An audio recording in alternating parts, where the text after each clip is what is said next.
गंगा सप्तमी व्रत कथा विस्तृत रूप में प्राचीन काल में अयोध्या नगरी में सूर्यवंश के प्रतापी राजा सगर का शासन था। वे एक न्यायप्रिय, धर्मात्मा और यशस्वी राजा थे जिनकी कीर्ति दूर दूर तक फैली हुई थी। उनकी दो पत्नियां थीं, केशनी और सुमति। रानी सुमति ने एक अद्भुत घटना में एक साथ 60,000 तेजस्वी पुत्रों को जन्म दिया, जबकि रानी केशनी ने एक पराक्रमी पुत्र को जन्म दिया जिसका नाम असमंजस था। राजा सगर अपने दोनों पत्नियों और पुत्रों के साथ सुखपूर्वक राज्य करते थे। समय बीतता गया और राजा सगर ने अपने राज्य की समृद्धि और अपनी शक्ति को और बढ़ाने के लिए अश्वमेध यज्ञ करने का निश्चय किया। अश्वमेध यज्ञ एक ऐसा महत्वपूर्ण अनुष्ठान होता है जिसमें एक विशेष रूप से चयनित और पवित्र घोड़ा स्वतंत्र रूप से राज्य की सीमाओं के भीतर विचरण करता है। इस घोड़े के पीछे राजा की सेना चलती है और जिस भी क्षेत्र में ये घोड़ा निर्बाध रूप से घूमता है वो क्षेत्र उस राजा की अधीनता स्वीकार करता है। यदि कोई राजा या शासक इस घोड़े को पकड़ने का प्रयास करता है तो उसे उस राजा के साथ युद्ध करना पड़ता है जो यज्ञ करवा रहा है। राजा सगर ने विधि विधान से अश्वमेध यज्ञ की शुरुआत की और यज्ञ का घोड़ा स्वतंत्र विचरण के लिए छोड़ा गया। घोड़ा निर्भीक होकर देश के विभिन्न भागों में घूमने लगा और राजा सगर की शक्ति का प्रदर्शन करता रहा। देवताओं के राजा इंद्र, जो हमेशा किसी भी राजा की बढ़ती हुई शक्ति से आशंकित रहते थे, राजा सगर के इस यज्ञ से भी चिंतित हो गए। उन्हें भय था कि यदि राजा सगर का यज्ञ निर्विघ्न संपन्न हो गया तो वे और भी अधिक शक्तिशाली हो जाएंगे और उनका देवलोक खतरे में पड़ सकता है। इसी आशंका के चलते इंद्र ने यज्ञ को विफल करने की योजना बनाई। अपनी मायावी शक्तियों का प्रयोग करते हुए इंद्र ने यज्ञ के उस पवित्र घोड़े को चुरा लिया। किसी को भी इस चोरी का पता नहीं चला। इंद्र उस घोड़े को ले जाकर पाताल लोक में तपस्या कर रहे महान ऋषि कपिल मुनि के आश्रम में चुपचाप बांध आए। कपिल मुनि उस समय गहरी समाधि में लीन थे, संसार की किसी भी गतिविधि से अनभिज्ञ। जब यज्ञ का घोड़ा अचानक गायब हो गया तो राजा सगर और उनके दरबारी अत्यंत चिंतित हो गए। यज्ञ की सफलता के लिए घोड़े का वापस आना आवश्यक था। राजा सगर ने अपने 60,000 पराक्रमी पुत्रों को आज्ञा दी कि वे पृथ्वी के हर कोने में उस घोड़े को खोजें। अपने पिता की आज्ञा का पालन करते हुए राजकुमार अपने विशाल सैन्य बल के साथ घोड़े की खोज में निकल पड़े। वे पृथ्वी के हर भाग में, जंगलों, पहाड़ों और नदियों में घोड़े को ढूंढते रहे, लेकिन उन्हें कहीं भी उसका पता नहीं चला। अंततः वे खोजते खोजते पाताल लोक में पहुंचे। पाताल लोक में उन्होंने एक शांत और रमणीय आश्रम देखा। उस आश्रम में एक तेजस्वी ऋषि गहरी समाधि में बैठे थे। वहीं पास ही राजा सगर का यज्ञ का घोड़ा बंधा हुआ था। राजकुमारों ने बिना किसी विचार विमर्श के और बिना ऋषि की तपस्या का सम्मान किए यह मान लिया कि इसी ऋषि ने उनके यज्ञ के घोड़े को चुराया है।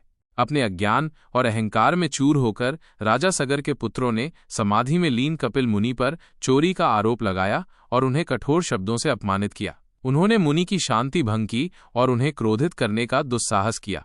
जब कपिल मुनि की तपस्या राजकुमारों के शोरगुल और अपमानजनक शब्दों से भंग हुई तो उन्होंने अपनी आंखें खोलीं। उन्होंने उन राजकुमारों को देखा जो बिना किसी कारण के उन पर आरोप लगा रहे थे। अपने तपस्या भंग होने से क्रोधित होकर मुनि ने उन राजकुमारों को शाप दिया, हे मूर्खों, तुमने मेरी तपस्या भंग की है। तुमने एक तपस्वी का अपमान किया है, इसलिए तुम सब इसी क्षण जलकर राख हो जाओ। जैसे ही ऋषि कपिल मुनि ने यह शाप दिया, राजा सगर के सभी 60,000 पुत्र तत्काल ही अग्नि में जलकर राख के ढेर में बदल गए। उनकी शक्ति और उनका गर्व पल भर में समाप्त हो गया।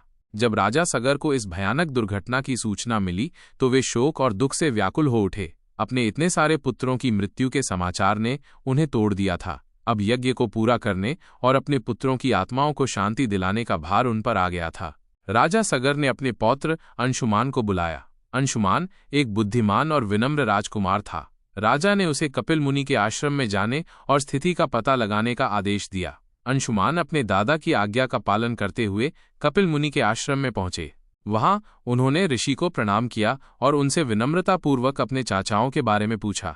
कपिल मुनि ने अंशुमान को सारी घटना बताई और ये भी कहा कि उनके चाचाओं की आत्माओं को तभी मोक्ष प्राप्त होगा जब स्वर्ग से गंगा नदी पृथ्वी पर उतरकर उनकी राख को स्पर्श करेगी।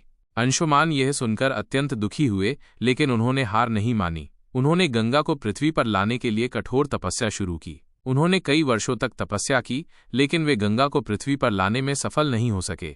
अंशुमान के बाद उनके पुत्र दिलीप ने भी गंगा को पृथ्वी पर लाने के लिए घोर तपस्या की। उन्होंने भी अपने पूर्वजों की मुक्ति के लिए अथक प्रयास किए, लेकिन उन्हें भी सफलता नहीं मिली। अंततः राजा सगर के एक और वंशज भगीरथ ने अपने पूर्वजों की मुक्ति और पृथ्वी को पवित्र करने के लिए दृढ़ संकल्प लिया। भगीरथ एक महान तपस्वी और दृढ़ इच्छा शक्ति वाले राजा थे। उन्होंने गंगा को पृथ्वी पर लाने के लिए हिमालय के शिखरों पर जाकर अत्यंत कठोर तपस्या की। उन्होंने वर्षों तक निराहार रहकर और कठोर परिस्थितियों का सामना करते हुए भगवान ब्रह्मा की उपासना की। भगीरथ की अटूट तपस्या से प्रसन्न होकर भगवान ब्रह्मा प्रकट हुए। उन्होंने भगीरथ से वरदान मांगने के लिए कहा। भगीरथ ने अपने पूर्वजों की मुक्ति के लिए गंगा को पृथ्वी पर लाने की इच्छा व्यक्त की।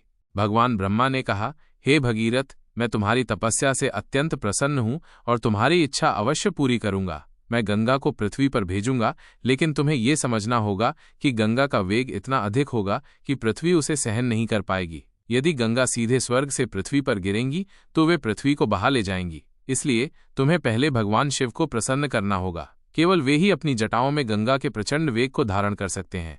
भगवान ब्रह्मा की बात सुनकर भगीरथ ने अब भगवान शिव की घोर तपस्या शुरू कर दी। उन्होंने एकाग्र मन से भगवान शिव की आराधना की। उनकी कठोर तपस्या से प्रसन्न होकर भगवान शिव प्रकट हुए और उन्होंने भगीरथ से उनकी इच्छा पूछी। भगीरथ ने उनसे गंगा के वेग को अपनी जटाओं में धारण करने की प्रार्थना की। भगवान शिव भक्तों के कल्याण के लिए हमेशा तत्पर रहते हैं। उन्होंने भगीरथ की प्रार्थना स्वीकार की और जब ब्रह्मा ने गंगा को पृथ्वी की ओर प्रवाहित किया तो भगवान शिव ने अपनी विशाल जटाओं को फैलाकर उनके प्रचंड वेग को रोक लिया। गंगा उनकी जटाओं में उलझ गईं। इसके बाद भगीरथ ने भगवान शिव से प्रार्थना की कि वे गंगा को अपनी जटाओं से मुक्त करें ताकि वे पृथ्वी पर प्रवाहित हो सकें और उनके पूर्वजों की राख को स्पर्श करके उन्हें मोक्ष प्रदान कर सकें। भगवान शिव ने भगीरथ की भक्ति और उनके उद्देश्य की पवित्रता को देखकर धीरे धीरे गंगा को अपनी जटाओं से पृथ्वी पर मुक्त किया। गंगा नदी भगीरथ के पीछे पीछे चलती हुई उस स्थान पर पहुंची जहां राजा सगर के 60,000 पुत्रों की राख पड़ी थी। जैसे ही गंगा के पवित्र जल ने उन राख को स्पर्श किया, उसी क्षण उन सभी राजकुमारों की आत्माएं पापों से मुक्त हो गईं और उन्हें मोक्ष की प्राप्ति हुई। यह महत्वपूर्ण घटना वैशाख मास के शुक्ल पक्ष की सप्तमी तिथि को घटित हुई थी। इसी कारण से इस दिन को गंगा सप्तमी के रूप में मनाया जाता है। इस दिन से ही गंगा नदी का पृथ्वी पर अवतरण और प्रवाह माना जाता है। इस पवित्र अवसर पर गंगा नदी की महिमा का गान किया जाता है और भक्त गंगा में स्नान करते हैं। ये माना जाता है कि गंगा सप्तमी के दिन गंगा में स्नान करने से सभी प्रकार के पाप नष्ट हो जाते हैं और आत्मा पवित्र होती है। इस दिन व्रत रखने और गंगा सप्तमी की कथा सुनने का भी विशेष महत्व है, जिससे पुण्य की प्राप्ति होती है और अंततः मोक्ष का मार्ग प्रशस्त होता है। गंगा नदी न केवल एक पवित्र नदी है, बल्कि यह भारतीय संस्कृति और सभ्यता का एक अभिन्न अंग है। यह जीवनदायिनी नदी करोड़ों लोगों की आस्था और श्रद्धा का केंद्र है। गंगा सप्तमी का पर्व हमें इस पवित्र नदी के महत्व और उसकी उत्पत्ति की कथा का स्मरण कराता है। ये दिन हमें अपने पूर्वजों के प्रति सम्मान और प्रकृति के प्रति कृतज्ञता व्यक्त करने की प्रेरणा देता है। इसलिए गंगा सप्तमी के दिन श्रद्धापूर्वक गंगा स्नान करना, दान पुण्य करना और इस पवित्र कथा को सुनना अत्यंत फलदायी माना जाता है। यह दिन हमें धर्म के मार्ग पर चलने और अपने जीवन को पवित्र बनाने की प्रेरणा देता है।